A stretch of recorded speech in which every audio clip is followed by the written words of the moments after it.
한 주간 또 평안하셨습니까? 만나 뵙게 돼서 반갑습니다. 오늘은 모세가 쓴 5권의 책 중 마지막 5권에 해당하는 신명기를 말씀드려 보려 합니다. 역사의 회고 부분과 정리하는 부분이 많아서 듣던 이야기들입니다. 다른 성경책에 비해서는 신명기는 성경 중 어려운 책 중에 하나이긴 합니다. 그것은 신학적으로 깊이 들어갈 때 일이고 우리는 아주 생소한 이야기가 아니니까 마음 가볍게 은혜 받으셨으면 합니다. 신명기라는 책 제목을 먼저 말씀드려 봅니다. 신명기의 영어로의 책 제목은 디오트로노미로 우리가 말하는 반복이 아닌 두 번째 계명이란 뜻입니다. 첫 번째는 모세와 광야의 1세대, 출애굽 1세대의 사람들에게 시내산에서 받은 말씀인데 이들이 다 죽고 광야에서 새로 태어난 그들의 자녀들 이른바 출애굽 2세대에게 하나님이 모세를 통해서 다시 한번 두 번째로 말씀을 주신 것이란 뜻입니다. 반면 우리말 책 제목의 신명기는 한자로 하나님 말씀이 명하는 말씀이라는 귀신 신자로 쓰는 신이 아니라 반복할 신의 신명기, 거듭 명한다는 말씀으로 쓰이는 신자입니다. 그러니까 신신당부하다 할 때 그런 신자입니다. 옛 세대는 40년 광야길에서 다 죽고 남아있는 세대는 20세 이하 나이가 어려서 살아남은 광야를 통과하지 않은 사람들에게 왜 이 나라를 세우는지를 가르쳐야 했습니다. 이스라엘은 구원받은 하나님의 백성이며 그 백성은 세상 나라에 들어가서 제사장 백성으로서 사명을 감당해야 한다는 것을 신명기는 말하고 있습니다. 신명기는 성경에서 가장 많이 인용되는 책인데 모세가 죽기 전 절절한 마음으로 가지고 쓴 인생 마지막 유언입니다. 그러므로 신명기를 읽을 때는 90난 노모가 환갑 자손에게 아들에게 출근길 차 조심하라고 말씀하시는 그 안타까운 마음으로 읽으시면 더 많은 공감이 되는 듯합니다. 이제부터 신세대들이 들어갈 가나안 땅은 비어있는 땅이 아닙니다. 누군가가 살고 있는 땅입니다. 이미 땅에 오래된 문화가 있습니다. 그래서 모세가 신세대들에게 땅에 들어가서 지켜야 할 율례와 법도를 선포하는 것입니다. 신명기는 3개의 설교문으로 이루어져 있습니다.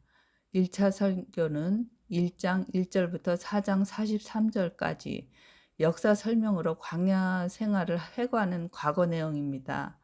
모세가 아라바 광야에서 지난 날에 하나님의 도우심을 회고합니다. 출애굽 과정과 시내산 이전에 있었던 수많은 이적들을 어릴 때 경험했거나 경험하지 못한 출애굽 2세들에게 하나님이 행하신 일들을 점검해 주는 설교문입니다. 두 번째 설교는 4장 44절부터 28장 68절까지 율법적 설명입니다. 모세는 하나님이 시내산에서 주신 율법을 다시 전하며 십계명을 다시 선포합니다. 가나안 문화에 젖어들지 않도록 하나님이 율법을 주시고 기억하고 하나님만을 섬기며 거룩한 삶을 살라고 말씀하십니다.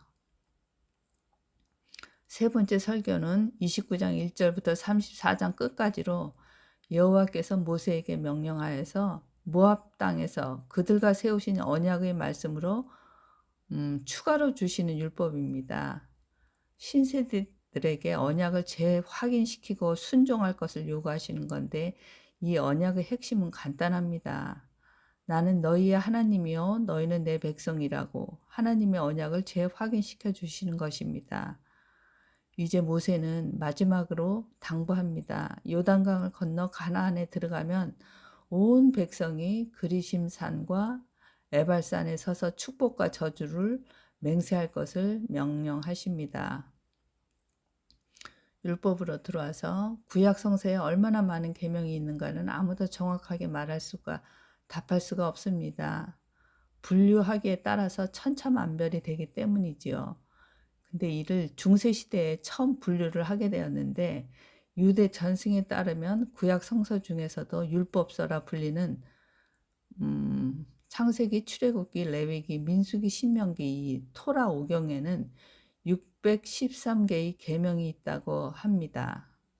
이 중에서 지켜라는 강제 조목이 248 개인데 이는 유대인들이 생각하는 사람이 뼈마디 수입니다. 그리고 하지 말라는 금계가 365개로 되어 있는데 이는 1년 365일의 날짜입니다. 그래서 온몸 구석구석 뼈마디 마디마다 1년 365일 지키고 행하라 하십니다. 이 율법의 기본 원리는 법의 중심은 하나님이시며 이는 율법을 지키고 선을 행하는 자에게 생명이 주어지고 율법을 불순종하고 악을 행하는 자는 멸망을 당한다는 것입니다. 이러한 율법에 대하여 많은 기독교인들이 부정적으로 생각하고 있습니다. 그런데 신약의 예수님은 천지가 없어지기 전에는 율법의 1.1획도 없어지지 않고 다 이룰 것이다라 말씀하십니다.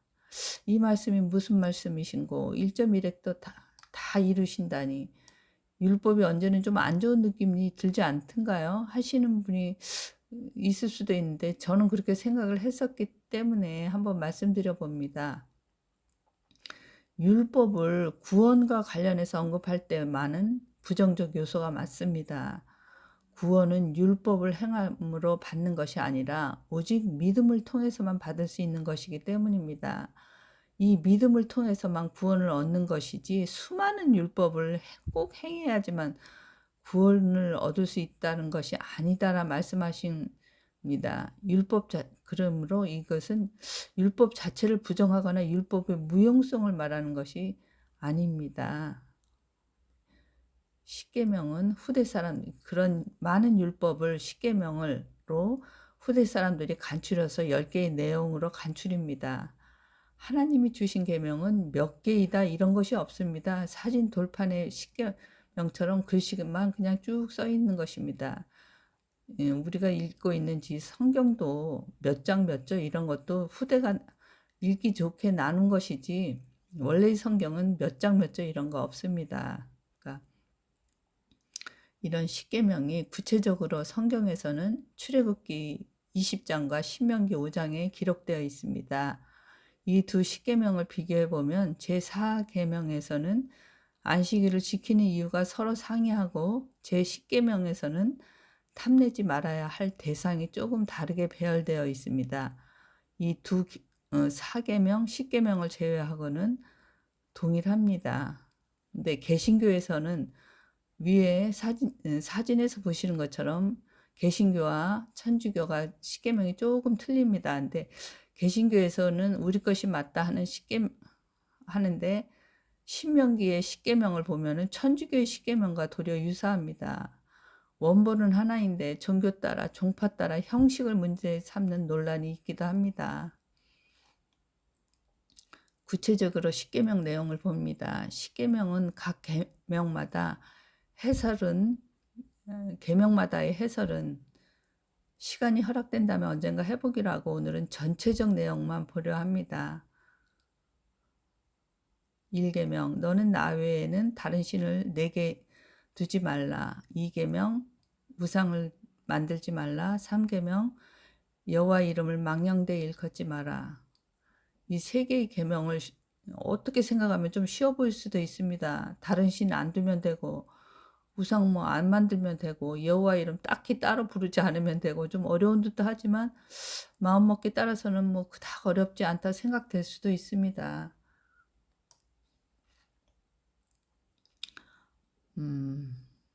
지나간 일 이제 성경에서 기록되어 있어서 우리가 편하게 옳고 그름을 논하고 뭐 우상이다 아니다를 말해보는데 번번이 우상을 섬기다가 그렇게 혼이 나면서도 이스라엘 민족은 한 번도 본인들이 야훼 하나님을 떠난 적도 잊은 적도 없다 생각하는 것입니다. 우리들 경우가 딱 그런 것 같습니다. 믿음과 순종과 감사와 기도와 여러 흉내는 내보지만 성경을 덮는 순간부터 이스라엘 민족이 우리는 하나님을 한 번도 떠난 적이 없다고 항변하는 것과 같지 않은가 그런 생각이 들곤 합니다. 그런 이스라엘 민족이나 우리들을 위해서 성경은 이 실천 방법을 또 자세히 가르쳐 주십니다. 신명기 6장 4절에서부터 5절 말씀입니다. 쉐마 이스라엘, 이스라엘아 들으라. 우리 하나님 여호와는 오직 유일한 여호와이시니 너는 마음을 다하고 뜻을 다하고 힘을 다하고 내 하나님 여호와를 사랑하라. 이 말씀은 성경 전체에서 유일하게 온 사방 집안에 붙이라고 말씀하십니다. 여호와 하나님만을 목숨 바쳐 사랑하라고 하십니다. 부담 느끼지 않으려 했는데 쉽지 않을 것 같습니다. 그렇죠? 유대인들에게 신명기의 핵심 구절을 선택하라 하면 바로 쉐마 이스라엘입니다. 이 구절은 첫 단어가 쉐마라는 히브리어 단어로 시작되기 때문에 유대인들은 쉐마로 부릅니다. 이는 들으라는 뜻으로 우리 신앙 고백이 사도신경이라면 쉐마는 유대인들의 신앙 고백이며 자녀 교육의 근간이며 율법의 요약입니다. 다시 십계명으로 돌아와서 사계명부터 봅니다. 안식일을 기억하여 거룩히 지키라. 이것이 조금 틀립니다. 출애굽기에서는 하나님께서 창조의 7째 날에 안식하신 것을 안식일로 제시했는데 신명기에서는 애굽의 속박에서 자유케 하신 일을 연결시키고 있습니다. 그래서 조금 틀립니다. 출애굽기와 신명기가.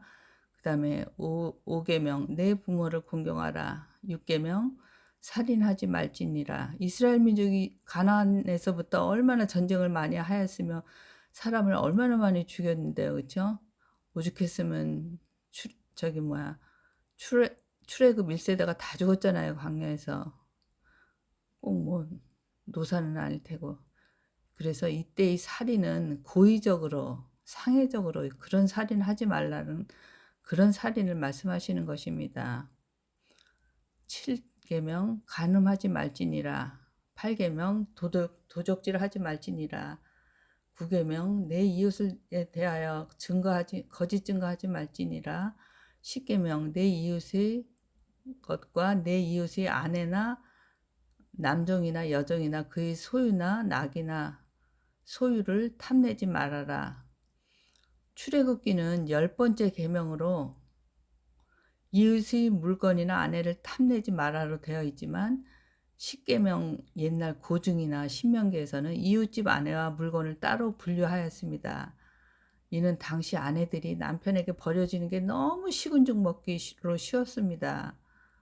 남편 기분이 그냥 좀 나쁘면 그냥 내쫓는 것입니다. 그냥 빈몸으로 그냥 내쫓기는 것입니다. 그리고 이 사회의 구조가 여자가 남자 없이 살기에는 굶어 죽을 수밖에 없는지라 몸을 파는 여성들이 너무 많아졌다 합니다. 이를 신명기에서는 아들이 없는 집안에서는 딸에게 상속도 하고 여성의 인권이 많이 나아졌음을 보여주는 한 단면일 수도 있다. 그렇게 생각이 됩니다. 이렇게 간추린 십계명이 신약으로 넘어와 마가복음 12장 30절에서 서기관이 예수님께 시험하고자 첫 번째 계명이 무엇이냐 묻자 신명기의 쉐마 이스라엘 신명기 말씀을 인용하십니다.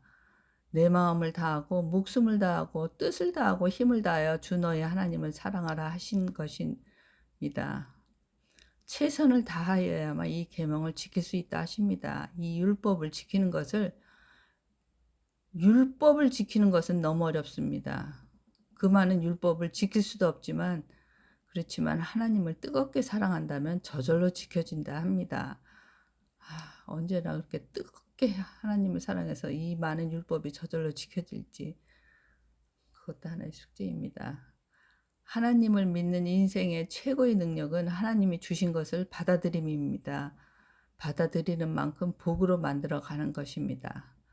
하나님은 말씀하신 언약은 반드시 지키십니다. 어떻게 하면 하나님이 병을 고쳐주신다는 약속을 해주실까를 가끔 성경책을 뒤적거려 보기도 합니다. 오늘 마지막으로 저희 간증을 잠시 해보겠습니다. 저는 제 나이를 잊은 채 모세 오경을 창세기부터 읽다가 모세가 80의 부름을 받고 나와 이스라엘 민족을 이끌었다는 글을 보면서 옛날에는 공기가 좋아서 80도 건강한가 보네. 현재 어찌는 그런 일이 지금은 있지 않지 않나라고, 물론 성경을 의심하는 것은 아니지만 무심히 이런 생각이 들었습니다. 진짜일까? 80 나이에 이런 생각 드신 적 없으신가요? 네, 제가 병이라는 것을 50이라는 젊은 나이에 갖게 되고 초기에 당황되고 증상들로 당황해서 이런저런 어려움을 시큰 겪고 7년 정도 겪은 후 저는 하나님을 만나게 되었습니다.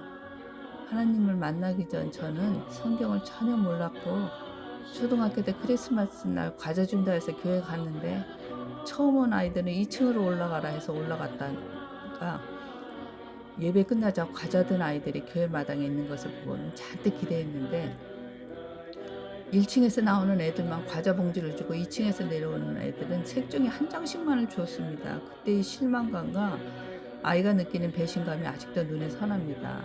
지금 생각해도 그때 좀 너무했던 것 같아요. 이제 어느덧 세월이 지나서 노인대에 오르게 된 지금 50의 확진을 받고 지금 파킨슨 병력 15년, 나이 65세. 교회는 간다 안 간다의 선택이 아니고 교회는 귀찮고 내 머릿속에는 전혀 그림이 없는 단어였습니다. 그런데 남편 중간 퇴직금 다 날리고 쫓겨나서 갈 곳이 없이 언니 집에 처량 맞게 죽죽 앉아 있다 보니 갈 곳이 하나도 없었습니다. 할 수 없이 언니 따라 순복음 교회라는 곳을 처음 들어가 보게 되고 덤덤했었는데 점점 더 병세가 심해지고 하다 보니 할 일이 딱히 없어 성경을 읽어보게 되었습니다. 동네 교회라고 다녀보고 싶었지만 여의치 않아서 교회라고 잠깐 다니고는 혼자 구약부터를 읽기 시작했습니다. 처음부터 성경에 빠지거나 재미있는 것은 아니었는데 좀 다른 세상이니 신기하게 생각은 되었습니다. 문득 80세의 모세를 생각하다 보니 파킨슨 15년 차에 65살 난 내가 더 기가 막히다는 생각이 문득 들었습니다. 어째서 이런 말씀 전하는 자리에 내가 앉아 있을까 생각도 못 해본 일이었기 때문인지도 모릅니다. 모세는 죽을 때까지 시력이 좋았고 건강상의 문제가 없는 건장한 남자였습니다. 그런데 저희들은 이 병을 확진받기 전 디스크 수술에 여기저기 쑤시고 아프고 극도의 피로감 다 겪고 인상 펼 날이 없었습니다. 그런데 성경 속 믿기 어려웠던 것들이 하나하나 증명되어 머릿속 눈앞에 나타날 때 많이 놀랐었습니다. 성경은 아무리 지금 내 머리로 이해 안 되는 기록일지라도 진실된 것이라는 것을 다시 한번 확인하게 되었습니다. 혹시 성경에 아무리 그러려고 이렇게 의심되는 구절이 나온다면 줄을 쳐두세요. 기억해 두십시오. 반드시 그것이 사실임을 우리 좋아하는 봐야 알고 겪어야 하고 아는 일로 우리 앞에 그 사실이 진실로 나타나게 될 것입니다. 저는 설마 그러려고 하던 것들에 대해서 거의 답을 받은 것 같아서 이런 말씀을 감히 간증으로 말씀드려 보았습니다. 긴 얘기 들어주셔서 감사합니다. 기도하겠습니다. 우리에게 내가 원하는 것보다 더 많은 것을, 더 좋은 것을 주시는, 후히 주시는 참 좋은 하나님 아버지, 죄인된 우리를 거둬주시고 자녀다운 삶을 살도록 십계명을 허락하시는 은혜 감사드립니다. 이 은혜가 가정으로, 교회로, 나라로 퍼져나가기를 원합니다. 한국교회와 대한민국의 법치와 복된 삶의 초석인 십계명 정신이 회복되기를 원합니다. 교회 밖 세상 사람들로부터 교회와 성도가 조롱을 받고 있습니다. 우리 성도들이 먼저 하나님 경외하며 순종하는 삶이 회복되기를 기도합니다. 말씀에 순종하여 축복받는 자 되게 하여 주시옵소서. 예배와 믿음의 성공자가 되어 내가 있는 자리가 복의 통로가 되기를 원합니다. 우리 가정과 자녀들이 더욱 하나님을 사랑하고 하나님 말씀에 순종하고 예배의 승리자가 되어 약속하신 복을 충분히 누리도록 축복하여 주시옵소서. 예수님 이름으로 기도드립니다. 아멘.